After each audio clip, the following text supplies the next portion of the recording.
West Australian Senator FATIMA has quit the Labor Party. I'm ready to serve them as an independent voice, to be their voice in Canberra.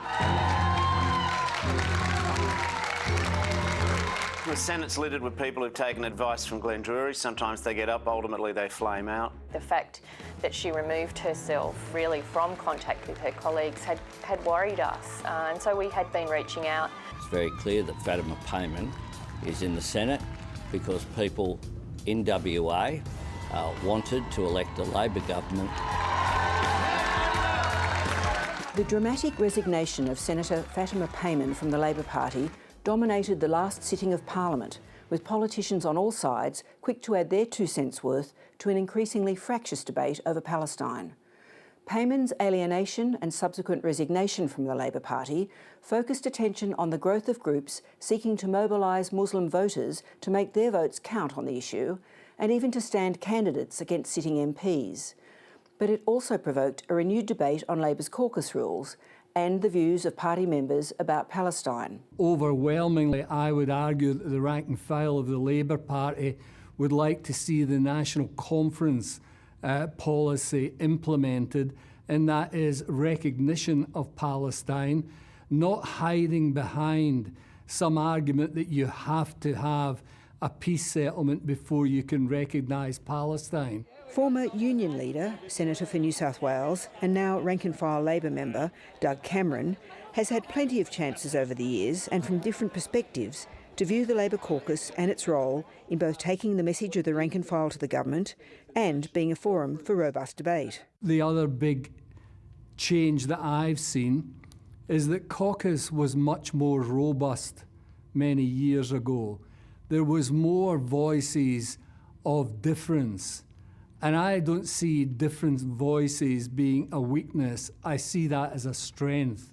I mean, why are we tearing the party apart on the issue of recognition of Palestine when the majority of countries in the UN recognise the right of Palestine to be a state? It's a particular issue within Young Labor.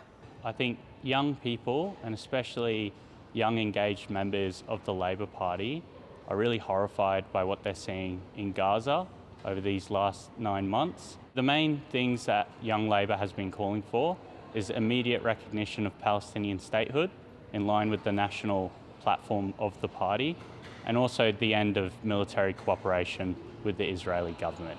We want the killings to stop. The Payman controversy, beyond a passionate debate on Palestine, has focused attention on the so-called pledge that caucus members must make. The Solidarity Pledge goes back to the very earliest years of the Labor Party. It's adopted really at the first meeting of the New South Wales Labor Party. It's quite a struggle in the early years to get MPs to actually accept it. Historian Frank Bongiorno says the pledge reflected a different sense of collective to the one that applies today. Well, when Labor came into Parliament, it came in with a really distinctive take on democracy, and this was the idea: you weren't just responsible to your constituents in your electorate, you were responsible to the broader Labor movement, and the machinery of caucus and pledge was really designed to enforce that. The question now is whether there is room for more differentiation on obligations to solidarity, for example, a greater ability to have conscience votes, and whether matters like a motion in the Senate, like the Greens' motion on Palestine which Senator Payman supported, as opposed to legislation, should be something where individual members of caucus have more rights to vote individually. Well, in the House of Commons, there's a differentiation that's laid down by the whip about, whether it is a matter where everyone is expected to vote the same way or whether there is room for more flexibility. I support the issue of caucus solidarity. We need to get some flexibility in that process. For instance, the issues that came up recently about recognition of Palestine in the Senate was really meaningless in the overall concept of things. It didn't make any difference. And I don't see why someone can't, in those circumstances, have what they think is the right thing to do. We have in the Labor Party a collective responsibility. The Labor Party was formed so that working people could advance their interests against more powerful interests in our society. We take action together going forward, and I must say our 103 members of our caucus are on exactly the same page on these issues, exactly the same page.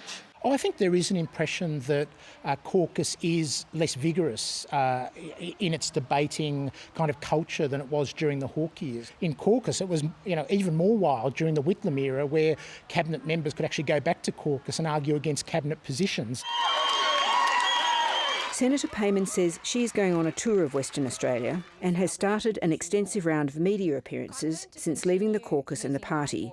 Today, reports emerged that the former president of Western Australian Young Labor would controversially be speaking at an event promoted by Young Labor next week. So the event that's being referred to is organised by a completely separate organisation.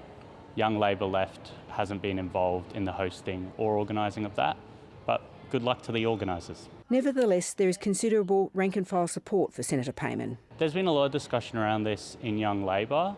We would have much preferred that Senator FATIMA Payman remained a member of the Labor Party and an advocate for Palestine within the Labor Party, but there is a lot of sympathy for her position.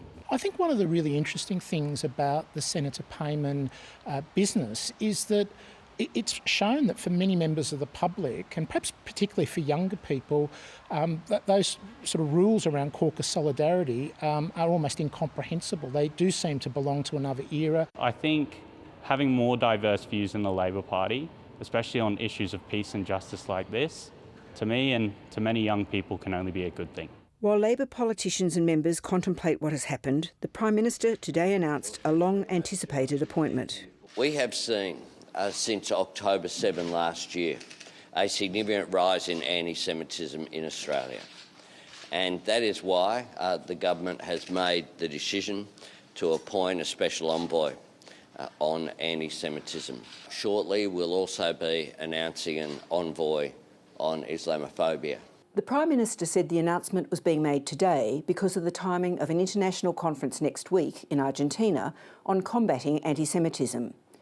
Just how politics deals with a revival of politicians being identified by faith remains in flux. Attorney General Mark Dreyfus was asked at the National Press Club today whether MPs' religious views should be regarded as relevant to their stance on human rights or even encouraged pigeonholing. There's nothing wrong with identifying that people are members of particular groups in our community. What's wrong is when we assume, and this is prejudice and discrimination, that is determinative of their views or determinative of the way they'll vote or determinative of the way that they will behave in society.